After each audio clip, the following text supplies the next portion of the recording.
I'd been wanting to start a project close to home for some time, partly to lower the environmental impact of travel, but also to challenge my assumption that meaningful work might only be made elsewhere. I hadn't imagined it would begin on my own doorstep, on my own street. Negerbor is an Old English word meaning near dweller, a reminder that a neighbour is, at simplest, somebody who lives close by. As the project has evolved, I found myself thinking differently about what it means to dwell near. This documentary is the story of how I stopped imposing on and started responding to the street, a process guided by anthropological theories and the understanding that we don't stand outside our environments, but are embedded participants within them. The street has a particular charm. With no through traffic or private gardens, the boundaries between pavement and road are erased, making spontaneous interaction possible. Activist and educator Rob Hopkins argues that a meaningful response to the climate crisis must be collective, beginning at the local, even neighbourly scale before it can shift anything bigger. This project began its journey by asking what conditions make community possible. Navigating my dual role as neighbour and photographer, I became aware of what the camera brought into a space I also inhabit. It didn't feel neutral. I saw how easily observation could slip into extraction, how familiarity doesn't remove the power dynamic, just makes it harder to see, and I feared I was treating my own street as a resource to be mined for good shots. Susan Sontag's sense that to photograph is to violate stayed with me, and these ethical concerns forced me to confront my own position. I retreated to a period of experimentation, using my domestic space to explore visibility and interrogate the act of looking. When my attempts to create a room obscura didn't provide the illuminating outcome I'd hoped for, it forced me to rethink how I used light. Instead of waiting for the outside world to print itself onto my walls, I decided to project the inside out. Inspired by Shizuka Yokomizo's project Dear Stranger, where anonymous participants stood at windows to be photographed from the street, I wanted to invert this relationship by projecting a self-portrait made from the inside looking out, back onto the window, making it visible from the street.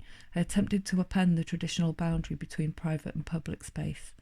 Working this way made me acutely aware of my environmental footprint. Projected light seems sustainable because it's ephemeral and leaves no physical trace, yet this weightless medium still relies on energy and material extraction.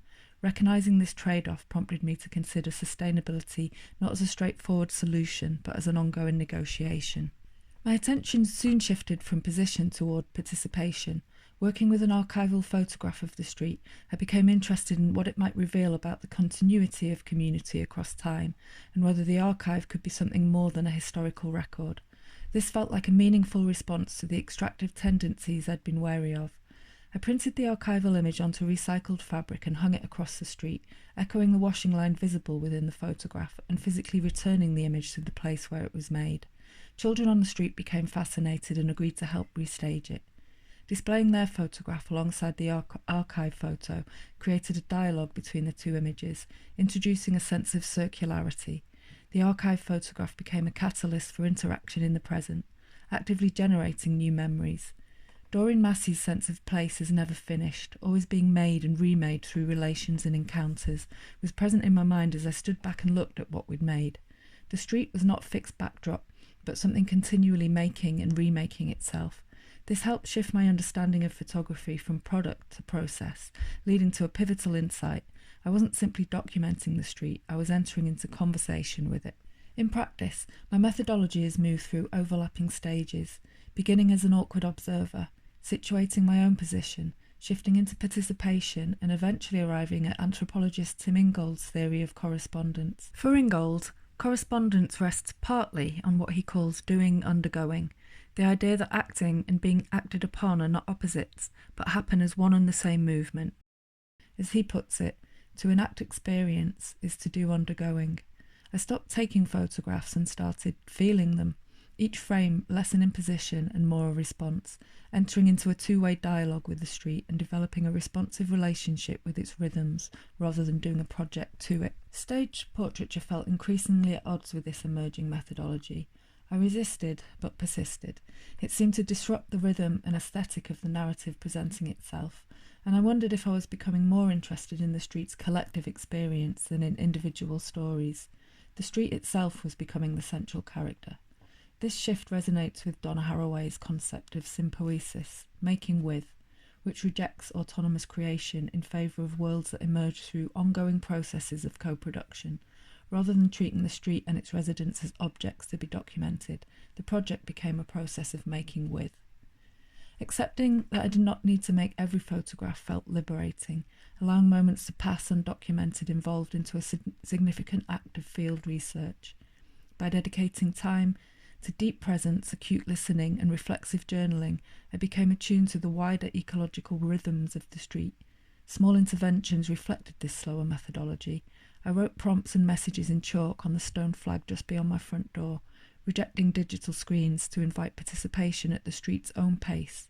Maybe participation shouldn't be forced. Maybe it has to be met. Visually, this project finds a parallel in the work of American photographer Stephen Shaw, particularly his series Uncommon Places, where subject matter and composition appear to give equal weight and dignity to human, material, and environmental elements. Similarly, my work considers the street not as a backdrop against which human narrative unfolds, but as a portrait of place that resists separating human activity from its environment, allowing the character of the street to emerge through an ongoing accumulation of observations, positioning the viewer to experience the entire environment as a vibrant, entangled, shared meshwork of relations. That same logic is pushing the project beyond still images alone. The process is evolving to combine text, moving image, and ambient soundscape. I think of this as interviewing the street, placing its own sounds alongside fragments of overheard conversations I've been collecting, ensuring the human isn't privileged over the environment, and allowing the street and its near-dwellers to converse as interconnected components of a single habitat. This directly aligns with Donna Haraway's reminder that to be one is always to become with many, a recognition that nothing exists in isolation, but is constantly co-shaped by its relationships. In developing this layered approach, I drew on the experimental installation practice of Dominique Coke, particularly her audio-visual work, Holobient Society. She constructs a non-linear montage layering field soundscapes, environmental footage, and scientific imagery with fragments of text and spoken theory to dismantle human-centric hierarchies. Beyond its theoretical foundation, this project also functions as a shared archive of the street, creating a record of the everyday moments that shape this place at a particular point in time. In doing so, it acknowledges the transience of human presence. We are not permanent owners of this environment, but temporary stewards living with an ecology that both precedes and outlasts us. Within a framework of sustainability, it's easy to focus on tangible metrics, carbon footprints, eco-friendly chemistry, and individual choices. These are vital, but my practice holds a belief that consumer action alone is limited within a system that's fundamentally unsustainable. In that sense, a sustainable practice for me isn't simply one with a lower carbon footprint or a checklist of environmentally responsible actions. It's a way of working that acknowledges, at its core, an ecology of care, proposing that systemic change must begin with how we relate to our immediate environment.